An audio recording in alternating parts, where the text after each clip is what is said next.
les petits pitchs.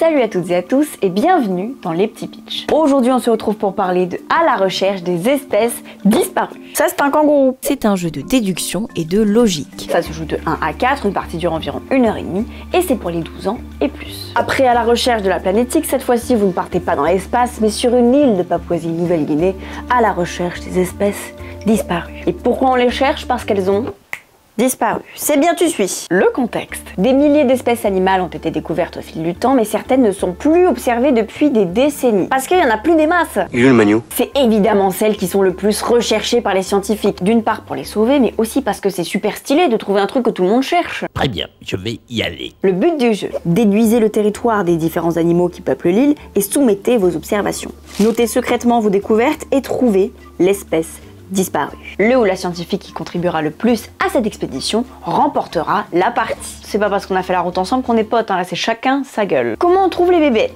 5 espèces sont recherchées pendant cette expédition. Les loris, les couscous, les crapauds, le python et évidemment l'espèce disparue. Oui, le couscous est un animal, il est très mignon et ça n'a rien à voir avec la small. Elles possèdent toutes des règles logiques qui indiquent où on peut les trouver par rapport à certaines espèces ou à certaines zones. Dans ces quenouilles, il y a des grenouilles, des crapauds. L'île est divisée en 16 zones. Chaque zone contient une espèce ou est réellement vide. 6 zones semblent vides, mais seulement 5 le sont réellement, puisque l'une d'entre elles contient l'espèce disparue. Donc vous allez déduire qui se trouve où en fonction des informations que vous allez glaner. C'est de la déduction quoi. Vous allez jouer grâce à un plateau, à votre fiche personnelle et à votre téléphone. C'est grâce à ça que vous allez faire toutes vos recherches, vos observations et que vous allez fouiller cette île. Vous allez récolter des infos de différentes manières. Visiter un village pour gagner des cartes d'amélioration ou de points de victoire et glaner des informations sur un sujet de recherche. Vous avez pas vu un couscous dans les parages? Bon, je vais me faire foutre. Enquêter à pied ou en bateau pour récolter des informations sur une espèce par rapport à des zones. Et enfin, poser un piège photographique pour savoir précisément ce qui se trouve dans une zone. Ah, photo.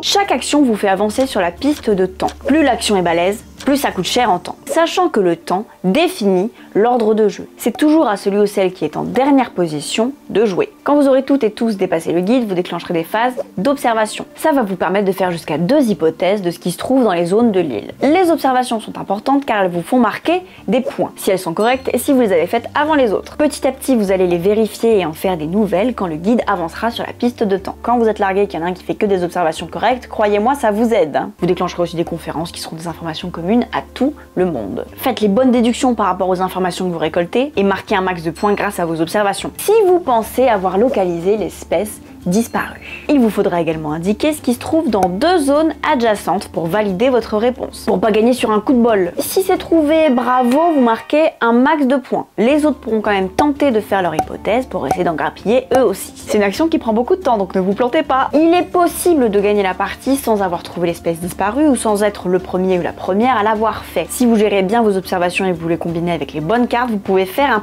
un score. Ce que j'aime dans ce jeu, c'est que j'ai retrouvé les sensations de À la recherche de la planète X, mais avec un max d'immersion. Et moi je suis à fond, je me vois sur mon petit bateau, après je pousse les feuilles, je parle villageois. Un thème nature qui moi me fait toujours kiffer. Je sais pas pourquoi j'entends des gens dire qu'ils en ont marre de la nature là. Comment on peut en avoir marre de la beauté? Vous n'avez pas de cœur. La prise de notes est super agréable parce que les résultats de l'application sont super clairs. Niveau de difficulté variable au sein d'une même partie grâce aux indices de départ. Mode solo, évidemment.